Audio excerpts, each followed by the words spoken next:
during this last period, I thought I would speak a little bit more about the third foundation of mindfulness.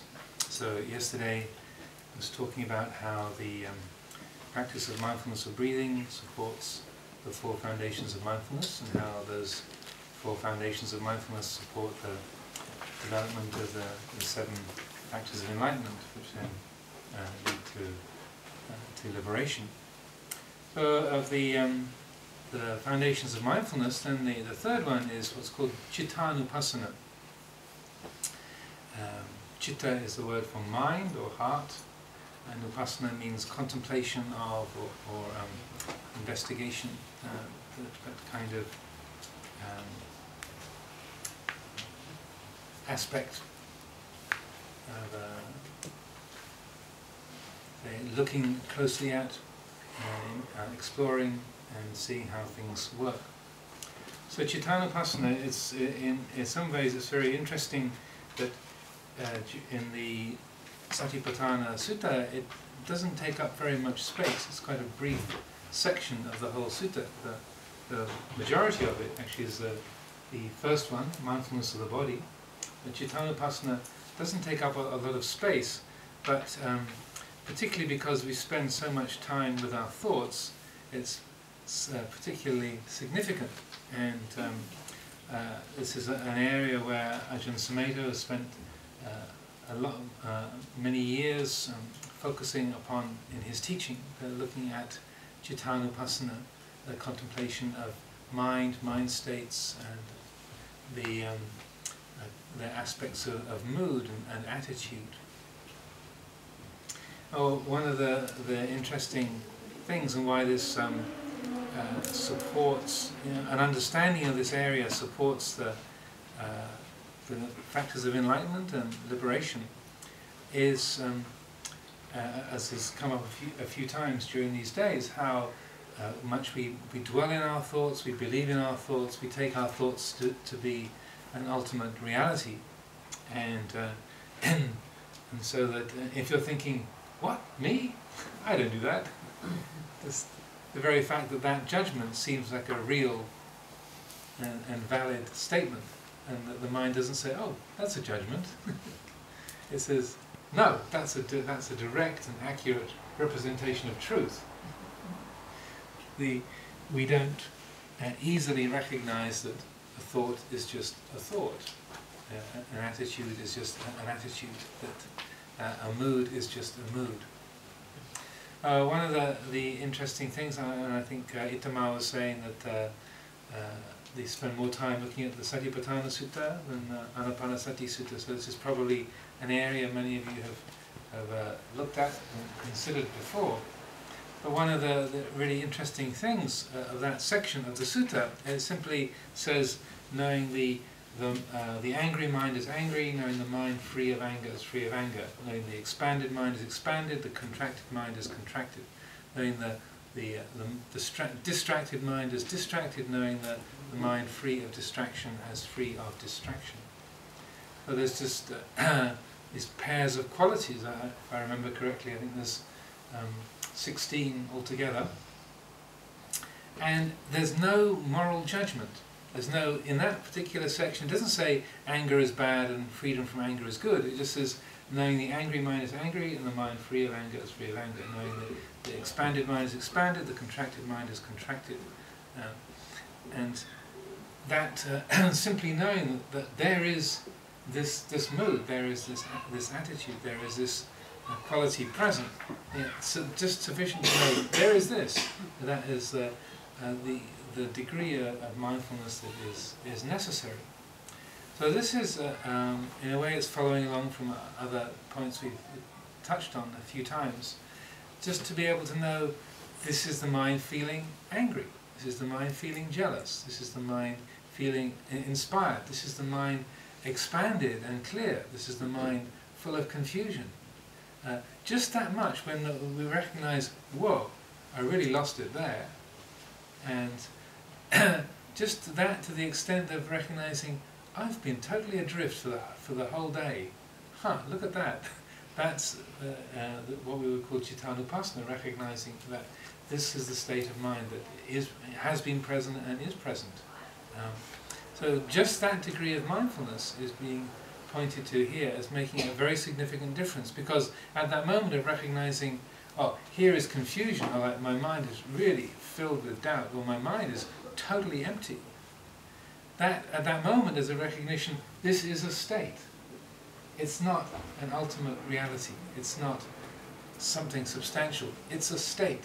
Whether the state is confusion and distress, or whether the state is clarity and bliss, that which knows it's a state is not the state. Right? That which is aware of the state is in a sense transcendent of the state. It knows that it's not of it. It's not identified with it.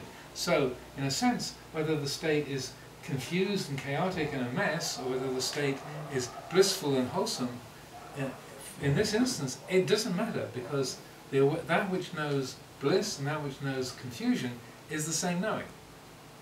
And that knowing is the quality of mind that can be liberated.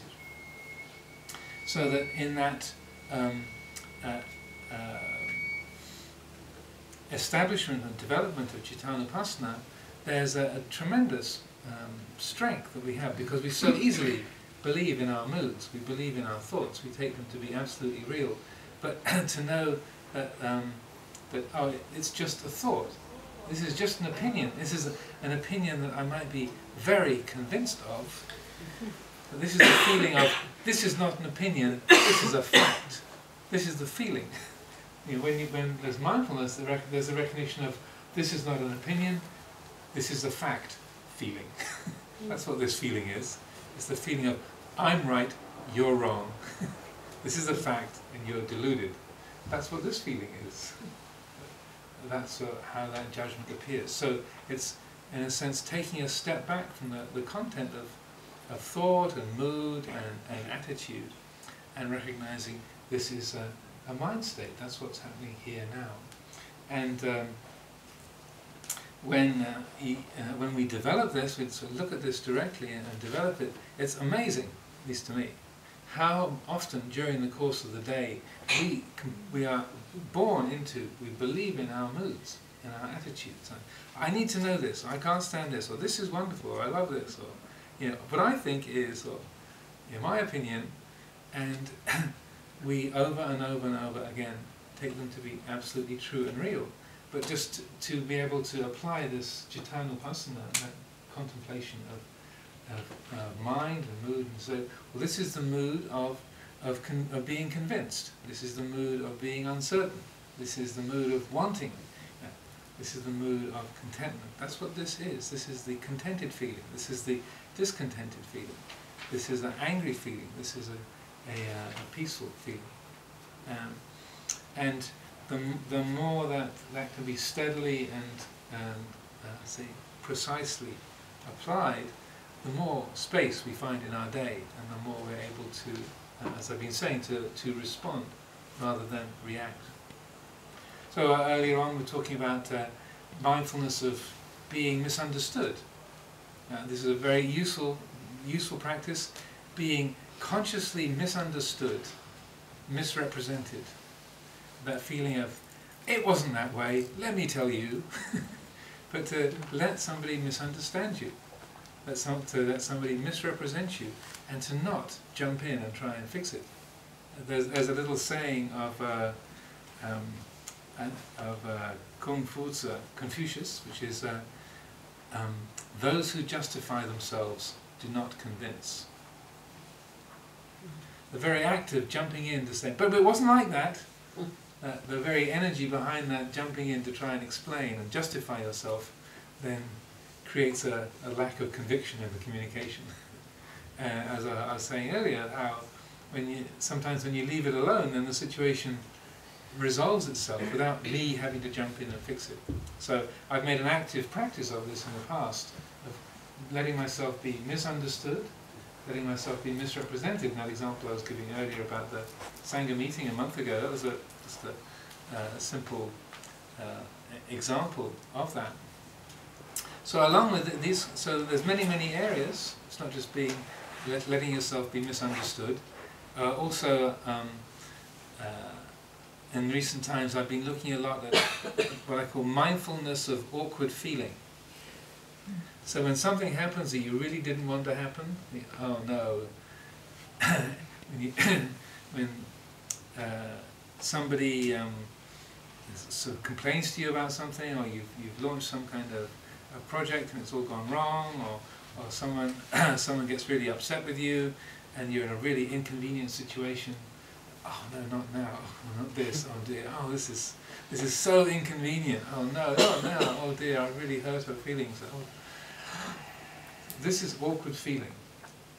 Awkward, A-W-K-W-A-R-D, awkward feeling. Like, I really didn't want this to happen, this is really uncomfortable, this is exactly what I didn't want to happen.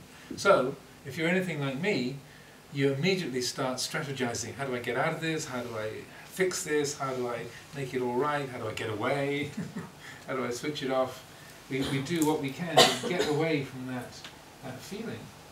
But if we pay attention, we can recognize, oh, this is just a feeling, like comfortable feeling. This is awkward feeling. And it arises, it passes away. It's just like any other feeling. We don't have to fix it or do anything about it. And often, is that just there is just an allowance of that feeling to be present, to do its thing. We find that we can work with it, we can handle it, and relate to it without that kind of reactive. I've got to get away from this. I need this to end. I can't be happy as long as this awkward feeling is present. We can recognize, well, this is just the feeling of, oh no, it's happened just how I didn't want it to. This is how it is. So again, this isn't being not promoting being passive or just not taking action or not speaking, but learning to see that even something like that, which is, at least again, as if you're like me, you're facing with on a regular basis. You're facing it on a regular basis from time to time. These things happen, and the habit is to get away from it, to fix it, to solve it, to do something with it, to just take a moment, even like 5 seconds of, oh, or 2 seconds, 1 second. Oh, this is exactly what I didn't want to happen. What the heck do I do with this one? This is the feeling of everything's gone wrong. Oh dear. That's what this feeling is. So, and then we find that if we don't react to it, and then instead relate to it with mindfulness and wisdom, then we're able to adapt and adjust and work with it in ways that will often surprise us, that we couldn't have planned, or we wouldn't realize, oh, there's this other way or this manner of holding it. Sometimes you're in the middle of a situation like that, and then what you realize is the best way of handling it is to say to the person, this is exactly what I didn't want to happen. And then just even that, you know, a comment that just you can find a sense of empathy, and say, oh, and then suddenly you're sort of working together with it rather than clashing about something.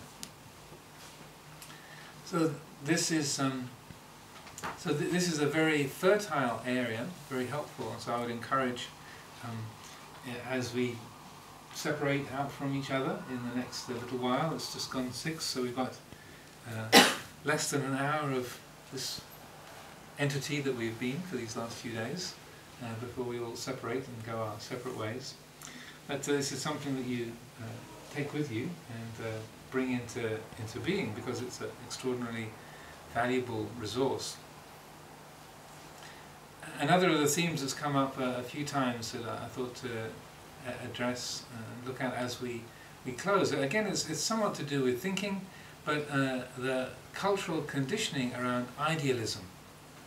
How we, as a Western conditioning and generally around the world, but particularly this product of a strong sort of intellectual heritage, where thought has been praised and held up in high regard. We tend to be very idealistic, and what we tend to do is we put the ideal at the center, and then the reality of things tends to be sort of off around the edges. But we make the ideal, front and center. That's the important thing. And again, living for 15, 20 years in America, it's a very idealistic culture. Even though the reality does not match the ideal, all men are created equal. Ha! The United States is probably more stratified, has more layers in it, and the gap between the haves and the have-nots is probably bigger than any other country in the Western world, maybe in the whole world. It's enormously divided and unequal, and yet the Constitution and the all men are created. Gettysburg Address: all men are created equal. Particularly men. Even if it said all people are created equal, it still would not make that the fact. But yet, kids in the States grow up learning to recite that, and this is what we believe in. So we very easily put the ideal at the center, and then let the reality just sort of try and approach that. But what is far more helpful is to let the reality be at the center, where we're starting from, not where we want to go to. Like I was saying the other day, if you're in Tel Aviv and you want to go to Istanbul or Haifa, you go north. You need to know that you're in Tel Aviv before you know which direction to go to from Haifa. If you're in Istanbul and you want to get to Haifa, you go south, right? This is according to my geography. So you've got to know where you're starting from to have a sense of which direction to head in. If you don't know where you're starting from, you have an idea that you want to get to Haifa, but if you don't know where you're starting from, you don't know whether to go north, south, east, or west. So the approach of the Buddha is, rather than starting from the ideal of there is the ultimate reality, and sort of placing the idealism of or the pure reality of ultimate truth as the first thing to talk about. Instead, he starts with dukkha. He starts with okay, if maybe we intuit, we have a feeling, a sense that there is an ultimate reality that is the fundamental nature of all things. So why is it that if that's the case, why is it that we're not totally happy all of the time? So he starts off with that experience of, okay, if there is an ultimate reality, if that's the fundamental nature of us and all things, how come we experience dukkha? Where's that coming from? Why are we not blissfully happy all of the time? How come? So he starts off with that feeling of dukkha, rather than the ideal of say the nature of Dhamma is pure and perfect and fundamentally real, timeless, apparent here and now, perfect in every respect. And so he starts off with, well, let's just talk about why we don't experience that all the time. If that's true, let's talk about where we're starting from. So idam dukkham, there is dukkha. So it's also interesting in the teachings. If you look at the scriptures, he does talk about ultimate truth, and it gives teachings on about nibbana and ultimate reality. But 99% of the teaching is not about ultimate truth. It's about the pathway to realize that. And so that it's really interesting that the main attention goes to the means whereby that truth can be known for ourselves, rather than writing colourful poetry and glorifying that truth. And the fact that it's there, it's like, okay, we don't need to emphasize that. What we need to emphasize is how come that isn't an ongoing experience of realization for all of us? How come we get upset? How come when we're alive, we're not, as living beings, we're not totally happy all the time? How come? What's the cause of that? So, the Four Noble Truths is, in a way, helping us to start from where we are. So or seeing how we're conditioned towards idealism, and how we put the ideal at the center. Like often, one of the reasons I'm talking about this is that we create a picture of an ideal me. How Itamar, if I can use you again, how Itamar should be. You know, we create an idea how Ajahn Amaro should be, the perfect me. That's how I should be, and then there's the actuality of the thoughts and feelings that go through my mind that are not perfect, that are not totally noble and pure and good. And so then we keep falling short of that ideal me. But that ideal me is something that's just conjured into being. It's an abstraction. It doesn't have any real substance. But we, as people, we compare ourselves to this idealized image.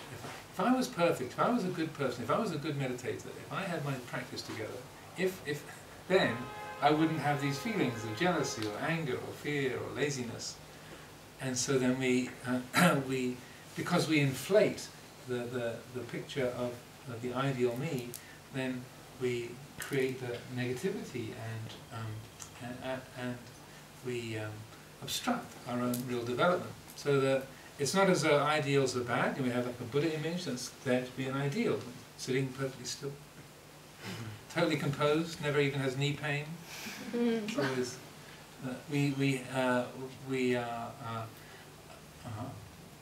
say, as human beings, we are inspired or we are guided by ideals, but we need to have them as a guiding star, as a guiding principle that we sort of look at occasionally, but our main attention goes to where our feet are touching the ground, rather than where we want to go to. Okay, we want to get to Haifa, okay, let's pay attention to this road here now.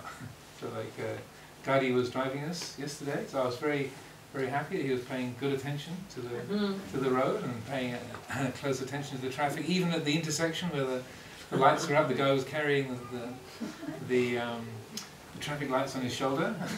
Gadi kind of made it through very skillfully. He didn't get the ticket, get pulled over, and so that I was really pleased, happy that he's paying attention to where we are now, rather than where we're going to get to, or what's around the next corner, or what's over the hill. Because if your mind is dwelling with your imagined over there, then you're not paying attention to what's here, and things go get difficult and uncomfortable very quickly. So when we sort of apply this in a day-to-day level, just to be aware of how much the mind creates such idealized images, how I should be, or how another person should be, how the family should be, how the school should be, and to recognize, well, the mind is creating an ideal. The mind is say making that the centerpiece, giving that more reality than it really possesses, and to notice that, and particularly about ourselves. Say, okay, let's start from where we are. Let's start from the experience of this feeling of jealousy, or this feeling of laziness, or this feeling of complaining. It's here, it's now. Rather than, if I was a Buddha Rupa, I wouldn't feel jealous. I wouldn't be complaining. I wouldn't be worried about the noise in the street. But we're not. We're experiencing this right now, and so consciously letting the ideal be at the edge, and the felt sense of the present, however it might be at the center of things. So this also relates to the way that we, as a culture, we inflate the idea of the right thing. I don't know how it is in Israel, but certainly in other Western countries, there's this kind of mythology that there is the right thing that I should be doing. Is that familiar? And so we have this idea that there is the right thing, like this sort of mysterious golden thread that lies under the floor. And as long as we can find where that golden thread is, then that'll be the right thing that I should be doing. It's the right thing for me. And if I can just find that golden thread, then I will live happily ever after. Is that familiar? Yeah. So, yeah. Maybe we don't spell it out in those words. Painfully familiar. Thank you very much. I was just checking. So, and we don't necessarily spell it out, but we take it for granted that as someone who's in a position of people coming for advice and counselling of various kinds, over and over again it comes up that there's this, you know, I don't feel I'm in the right place, or I'm looking for the right thing. This isn't what I should be doing. Like this should be, or well, it's meant to be, Ajahn. You know, the whole it's meant to be, and something turns out in a particular way that we like. So, oh, it's meant to be, Ajahn, and the feeling of the right thing. So, I have a personal mission to try and delete. To create a kind of cultural deletion of the myth of the right thing, because we limit ourselves enormously by the idea that if I can just find that golden thread, then I will live happily ever after. I mean, I grew up reading a lot of fairy tales and myths and legends, and they almost always end with, and they lived happily ever after. So, did you ever meet anybody who lived happily ever after? Hands up. Yes. Same all the way around the world. So it's a myth. Now the right thing, it creates limitations, because we always feel like, well, I'm not totally happy now, things aren't quite perfect, I haven't quite found what the right thing is, but if I did find it, then, it's somewhere here, it's near, I know, I'm just missing it right now. And that what we are doing then, we limit the opportunities that we have every moment. And so I like to bring this up, because even though if you ask somebody, you know, are you a fatalist? Do you feel that your future, your life's possibilities are fixed? And they say, oh no. But yet we still have this idea. There is the right thing that I should be doing, and if I did do it, then I would be happy. The right job, the right relationship, the right Buddhist group, you know, the right teacher, you know, the right meditation cushion. Then I'll never be uncomfortable ever again. The teacher will always please me, never let me down. You know, the person who will always be understanding and sensitive, always be there when I need them, and not there when I don't need them. The children are always there when they're helpful and kind, and when I need help, and not around when I need to be alone. So, what I prefer to, or people to consider, is that in every moment there's an infinity of possibilities that we have before us. There's an infinity of possibilities, and rather than the idea of the right thing, to instead to consider, okay, what looks like a good way forward from here? What looks like a good way forward? So we draw upon our memory, we draw upon our understanding from others, we draw upon our perception of the time and the place, the situation, and then we make a choice. Now, that choice then might lead to something that's beneficial, it might lead to something that's neutral, it might lead to something that's harmful. So, you know, in a way, it's a very scientific approach to our life. So, if it leads to something beneficial, then rather than saying, it was meant to be, look at that, you know, I made that choice and it all came out right, you know, but as we were kind of joking yesterday, we got to the Carmelite church that not only we get through the traffic light when there was no traffic light, there was even a parking space right in front of the restaurant. When we came to park at the restaurant, there was a parking space right in front of the church. So he kept saying, oh, you know, what was it? Allahu Akbar. God is great, we've got a parking space. So it was meant to be, you know, well, it was a kind of a joke. Yeah. At least I meant it as a joke. God is great, we found 2 parking spaces. A parking space right in front of the restaurant, parking space in front of the church. You know, and meaning it as a joke, because that's what the world often does. It says, you know, God loves me, there's a parking space. Well, perhaps. Perhaps not. Yeah. This could just be projection.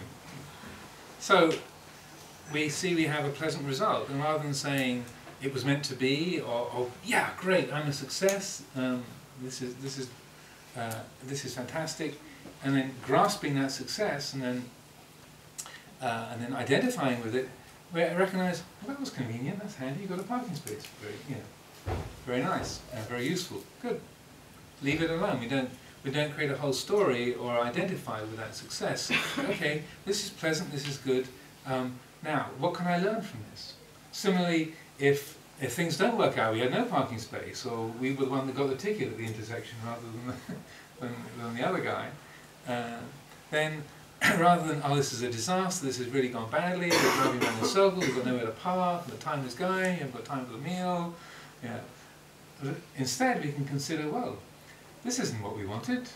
What can we learn from this? So rather than identifying with failure or things going wrong, so in a sense it's how we relate to right and wrong, or success and failure. And then we realise, oh, we can learn from the things go sweetly, we can learn when things go in a bitter or difficult way.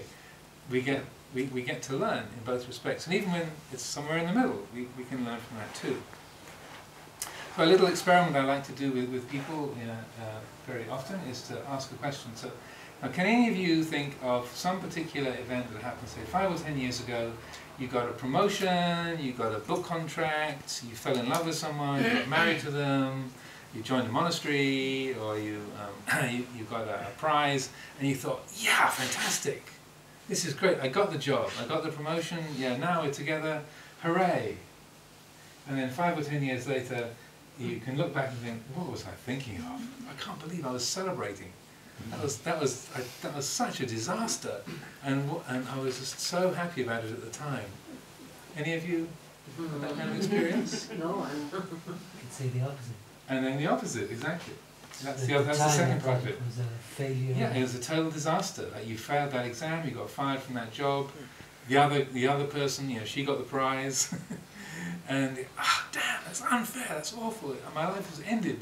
It's all over.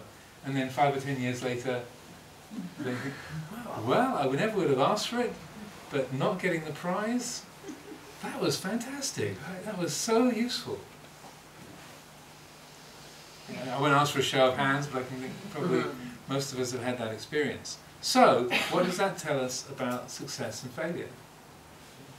Sometimes the things that we're so happy about, yeah, hooray, fantastic. Then, rather than getting drunk on that or identifying with it, it's okay. What can I learn from this? Not that to be pessimistic, like, oh no, but to say, okay, well, this is very sweet right now. Let's see what it turns into. Now, what can I learn from this? And so then, rather than thinking, okay, now happily ever after, I got the job. We're now married. I've joined the monastery. It's going to be downhill from here on. It's like, just to remember, well, this is a sweet moment. That's what we know. This is a sweet taste. So then, what do we learn from that? Similarly, when it's a disaster, you get fired, you get mistreated, something goes wrong, you lose someone that you love, who's so dear to you and your family. But even things that are tragic and painful that you'd never have asked for, the death of a child or a kind of tragic betrayal that is irreparable, something that's broken and can't be fixed, that you would never have asked for, that all of us would shy away from. They said, well, I would never have asked for that. That was, at the time, it was so painful and difficult. But, I've learned lessons that I would never have learned otherwise, so that it's a whole different way of relating to how we make choices and how we see success and failure. And, and all of this depends on that, in a sense, letting go of that idealistic mode of thinking and how we relate to the different patterns of experience. And that if we shift our views, shift our perceptions in this way, then we find that nothing is wasted. Everything will teach us, and if we value the aspect of learning in life, the aspect of developing wisdom and living as a mature and helpful human being, then this is something that is of extraordinary value to us as individuals and to the people around us. Not because I'm a wise person, I've got things to teach you, but just through the natural effect of how we understand, how we see things, then that has its beneficial impact in the way that we relate with others. So rather than thinking that there is the right thing, that it's like the golden thread, it's like the golden threads are everywhere. And I also have a mission against the "it's meant to be."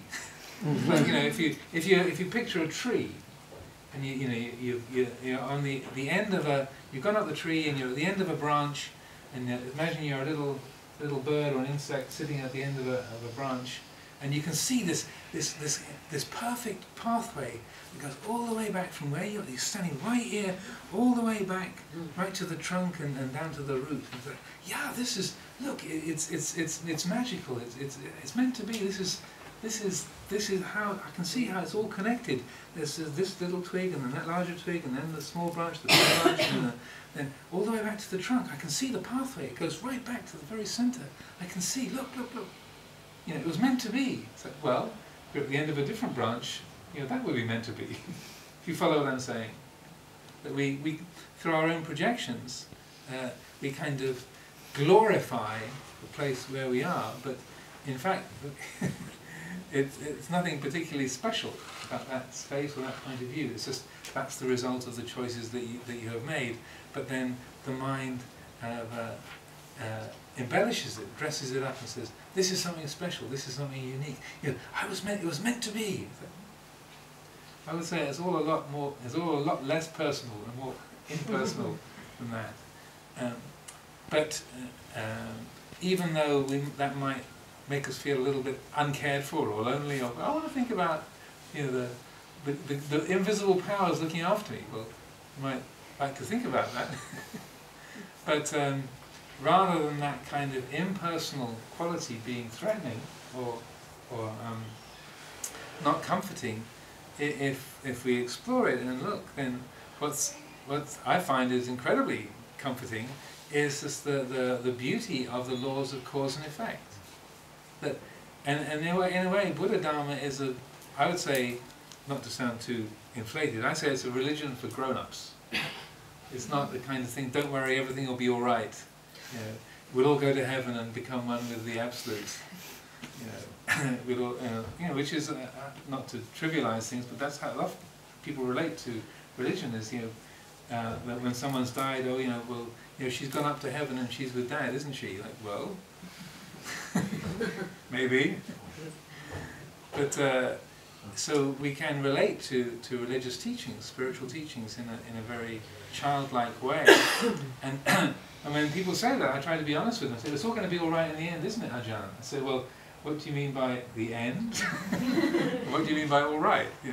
Because I would say it's Buddha-dharma is a teaching for grown-ups, because it's like, if we do the right thing, if we work with the mind and with our life in a skillful way, yes, then it will end up very good. It will lead to liberation and complete enlightenment. But if we don't do the appropriate things, we don't work in a skillful way, then it won't. It's not a happily ever after kind of a teaching. It's like it's up to you teaching. It puts the responsibility onto us as individuals.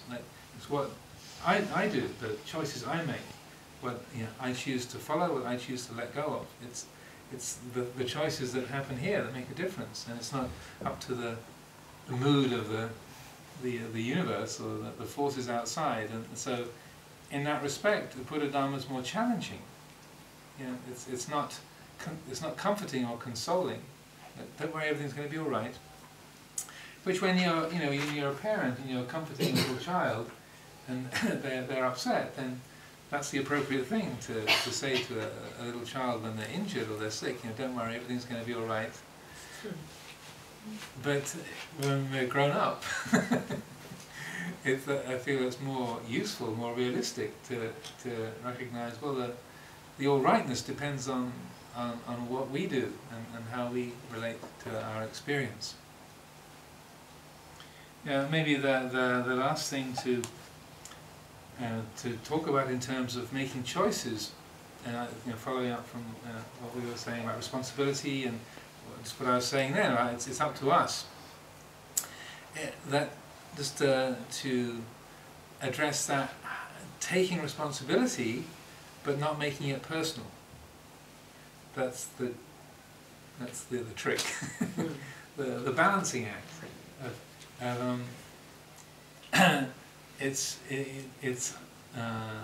It depends on the choices and the qualities that are made here, the qualities that are cultivated here, but how to make those choices and to develop those qualities without making it personal, without creating identification. So that's a balancing act.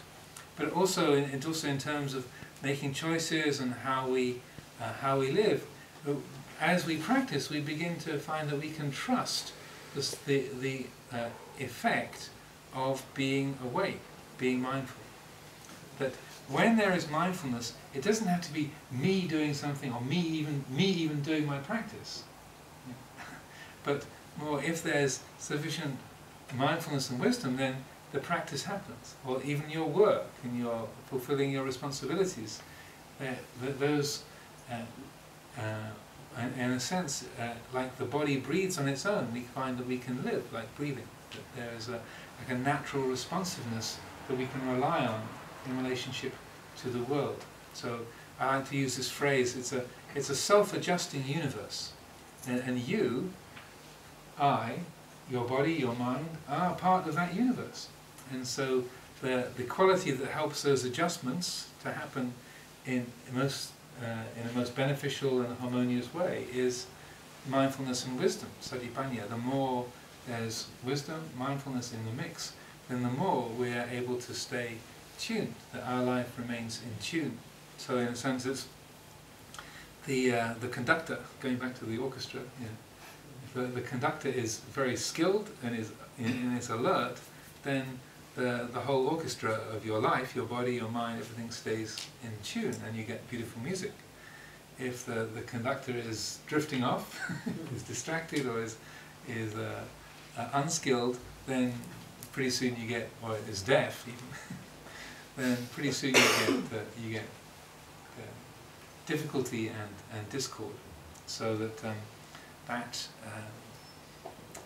in a way, there's a learning to trust, there's a surrender, letting go of self-centered habits, and learning to trust the strength and the potency, the effect of mindfulness and wisdom, and then seeing that in small ways, how if we let go and if we trust in that way, then we find we're able to rise up to situations, we're able to deal with difficulties, and we're able to enjoy our life, the simple things and the beautiful things. We can enjoy them without attachment, and we can be patient, and we can bear with the difficulty, again without attachment, without confusion, with a balanced and equanimous heart. So I'll leave things on my final delivery there with those words, and we've got a little bit of time for a few questions and some discussion, and then I'd like to close at before 7 with a final chanting to draw things to a finish. So, any questions? Yes?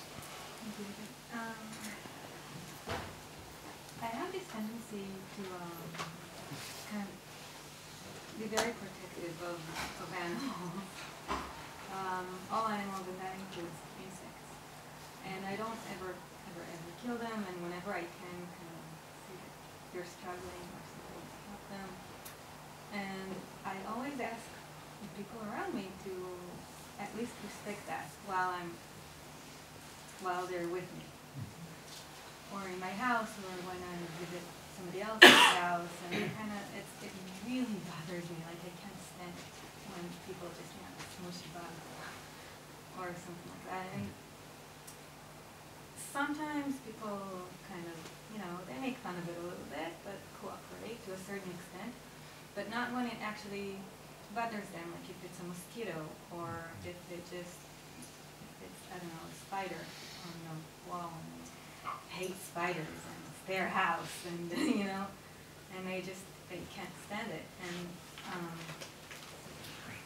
this is becoming, I don't know how to handle this, because they get really upset, like you're trying to control, you do whatever you want, let us do whatever we want, this is our life, this is my house, whatever, this is my environment, the bug is here to bother me. To bug me. Yeah. And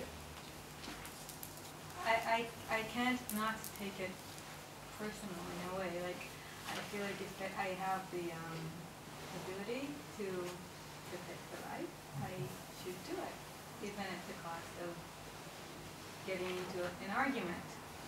Because the person is going to get over it, and the body is probably not. But it's becoming an issue in my life that I don't know how to handle.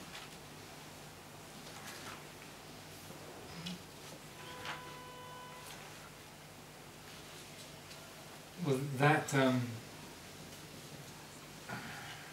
weighing up of a situation, that's exactly the kind of process of contemplation and mindfulness and wisdom that I'm talking about. So then, seeing how someone's operating, or to see that a bug is in danger, then to reflect, how can I express it to these particular people at this particular time that I'm not happy about that.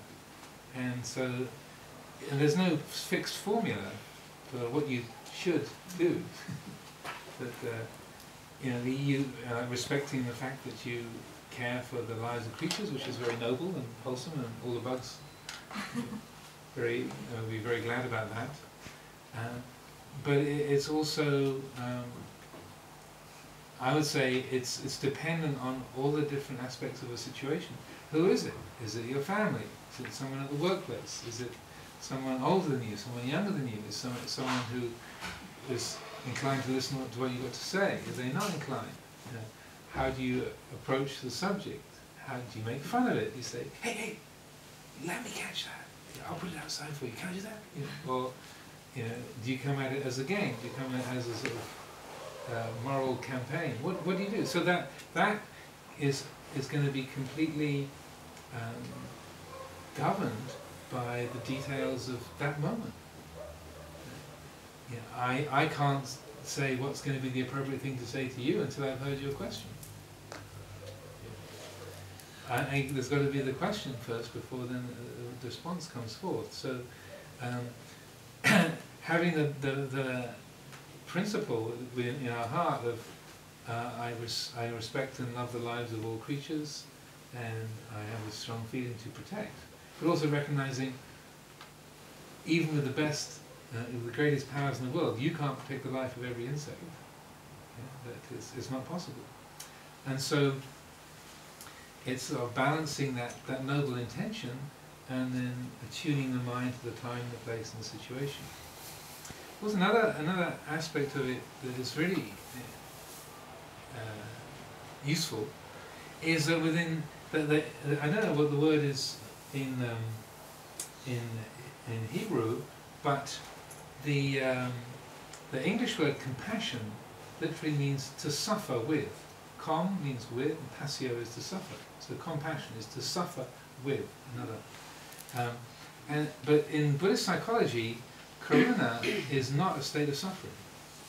So the kind of the English and the Pali don't match up. And the Buddha points out that if you are suffering on account of the suffering of another, then that's not the karuna, not compassion in its most perfect state. So maybe the English word empathy is closer, so that you empathize with that creature, and you are you appreciate its suffering or its difficulty, but you're not suffering on account of its suffering. And that's something that's not often in our repertoire, right? That if you're suffering, then I'm in pain until you stop suffering. That's how we generally relate to compassion in our sort of Western conditioning. And maybe it'd be interesting to hear in the Israeli culture and language how that's held. But it was really striking to me how, because I used to, through my teens in particular, in my childhood, you know, I suffered a lot because of the suffering of others. You know, my mother told me that she knew I was an odd boy because I was a real sort of rough and tumble kind of a kid, but I had extraordinary compassion for other creatures, and they wouldn't let me watch Bambi. It was like because they knew that I wouldn't recover. So I didn't see Bambi until I was about 36. Not because I was that tender for that long, but as a child it was just like no, yeah, because it was a famous film and everyone was watching it. No, you don't want to see that, because the mother, Bambi's mother, gets killed, gets shot. The mother deer, blam. When Walt Disney still showed some blood and guts and such. And they just know, oh no, you won't be able to deal with it. And my mother tells a story, I don't remember this myself, but me and my sisters were watching Heidi,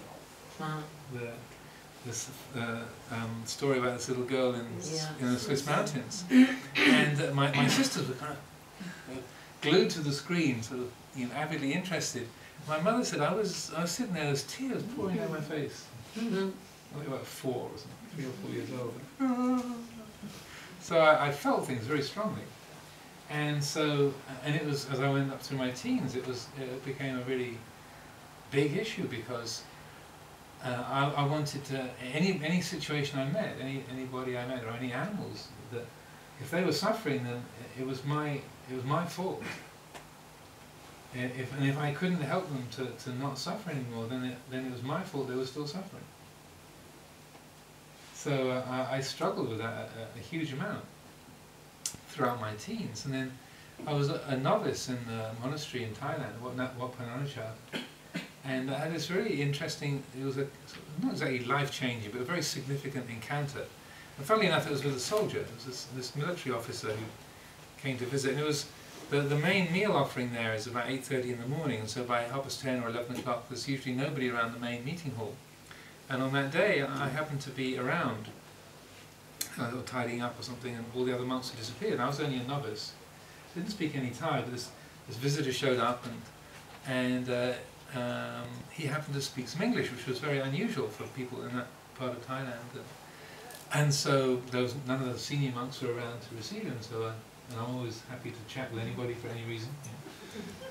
And so we got talking, and he was just sort of visiting the area on some military business or other, and took the chance to come and look at the monastery of Western monks. And so we were talking and got onto the subject of caring for others and compassion. And I made some kind of comment about how I was always very concerned to help others, and I always get very upset if another being or an animal was in pain or in difficulty. I would feel very bad about it, and it would make me very upset, and I'd suffer a lot. And then he looked at me and said, "Well," and he said, "Well, yeah, I know, yeah." He said, "For me it's different." And he wasn't being judgmental. He said, "Yeah, for me he kind of looked puzzled." He said, "Well, for me it's different, because if I see someone who's suffering, I help them as much as I can. And I know that if I could do more, I would do more. But being aware of what the limits are of what I can do, I don't suffer about what I can't do. But I know that if I could do more, I would do more, but I can't do more, so I don't. But I don't suffer because of what I can't do, because I can't do it." I thought, what? What? But no, I kind of went through it again. I said, no, but don't you feel bad that you can't do more? He said, no. But it's not because I know if I could do more, I would. But because I know, so I trust that if I had that within my power, I would help. But it's not within my power, so I don't create suffering in myself about it. So, because otherwise you've got two suffering beings instead of one. And it was almost like a feeling of vertigo. I was like, what? If you can follow what I'm saying. It's like, there was no pigeonhole to put that in. It's like I'd never had that thought. Because it was so automatic that if another being is suffering, then it's up to me to fix it. And if I can't, then it's my fault that they're still suffering. And that was extraordinary to me, to just shift the whole way of relating to compassion, so that caring for another was not a cause of suffering here, but it didn't lessen the amount of care. It just, in a sense, changed the context a bit. It's not always black and white. Like you don't always have, or usually we don't have. It's not that, well, this is what I can do and this is what I can't. It's a gray area, and I don't know. I really struggle with it. Like, how far do I go with trying to get people to stop doing something that... Depends on the people, depends on the moment. You can't, as I said, not to repeat myself, but you can't generalize. It's totally unique. Every situation is unique. And so and also from moment to moment, because when in one moment it might be the appropriate thing to say, please don't do that. And then 2 seconds later, that would be completely out of place. It just wouldn't work. And the only way you can tell what's appropriate, what's going to help, is being mindful. Unfortunately, there's no formula. And when you watch and look, you see really that's how it works. Sometimes you can say something to somebody that's really upsetting, and you said something that's really offensive and really hurtful to them, and then there's a sort of tense moment, and then you can shift it by saying, I'm really sorry I said that. It sort of came out before I really meant it, and I wasn't thinking. Please forgive me. And then, but if you said that 10 seconds later, it would be too late. The moment had passed, and it just wouldn't work in the same way. But in that second, it's the perfect thing to say. And then a few seconds later, no. And so you can't generalize, but you can rely on satipanya. So the less you try and script it, kind of tear up the scripts and say, next time that happens, I'm going to just. I would say, leave it. Just trust that you care deeply for the lives of the bugs, and that you're motivated in that way. But then trust that the right words and actions will arise in the moment. That's what I would recommend. The scripts just make you fall over your own feet. I speak from experience. Okay, maybe one more. Yes. That's one comment. Insects were here 400-500 million years before people, and will probably stay, 400 million, and will stay here for many millions after people will not be on Earth. The insect. Insect, of course. Yeah. But not that spider on the wall. Not that one. Yeah. There's a story they often tell. People always tell it as a true story, but I've heard it in so many different places. I can't believe it really. With different animals, but this is a story I heard in Northern California, and near Abhayagiri Monastery is inland, about 25 miles. But out on the coast, there's this near the town of Fort Bragg. There's this what's called 10-mile beach, a long beach. And after this big storm, all these sand dollars, it's a kind of sea urchin, got washed up on the beach. Live sand dollars, millions and millions of them. And the story goes there are these two people from the local yoga group walking along the beach, and they're walking along, talking together, and this woman keeps stopping and leaning down and picking up the sand dollar and chucking it into the sea, and a few more steps, and then her friend gets really fast. Look, there's millions and millions and millions of these sand dollars. It doesn't matter. Just throwing one or two, half a dozen, a dozen of them back in the sea. It doesn't make any difference. There's millions of them on the beach here. They're all going to die. It doesn't make a difference. And she said, "Does to this one." I have a side question. Probably it's unimportant, I'm not sure if it's at all clear. The poem that you quoted about the soldier who may die on foreign soil, buried in the corner of the foreign field. Of a foreign field. It was wrong to believe that he will maintain Englishhood in this corner of the... But the poem itself was very beautiful. Even though the guy was wrong, maybe, the poem was so beautiful. And I wish you to quote it again. If I should die, yes, think only this of me, that there is some corner of a foreign field that is forever England, and in that dust a richer dust concealed. Again, it is even more touch with me now that I can absorb it better. And I wonder, what is beauty? What do you think is beauty?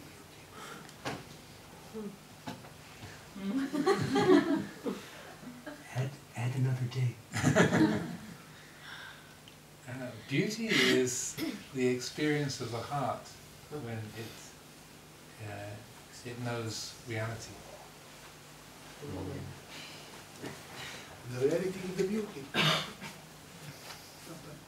Well, as it says in that poem of John Keats, truth is beauty, beauty is truth. That when because we can take an object. Is this glass beautiful? If you designed it, maybe not. But if the mind, as it says, beauty is in the eye of the beholder.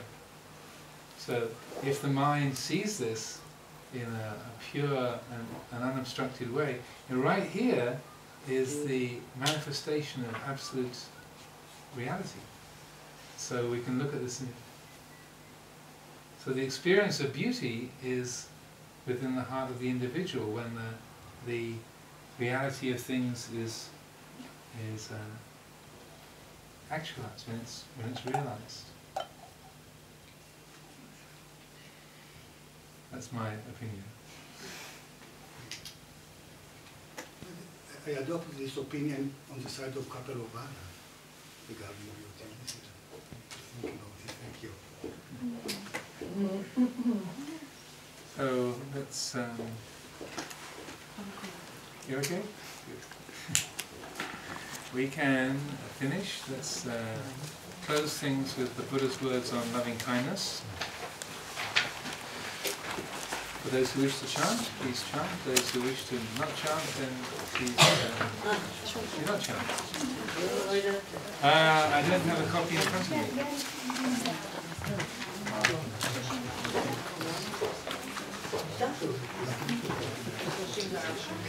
Page 34.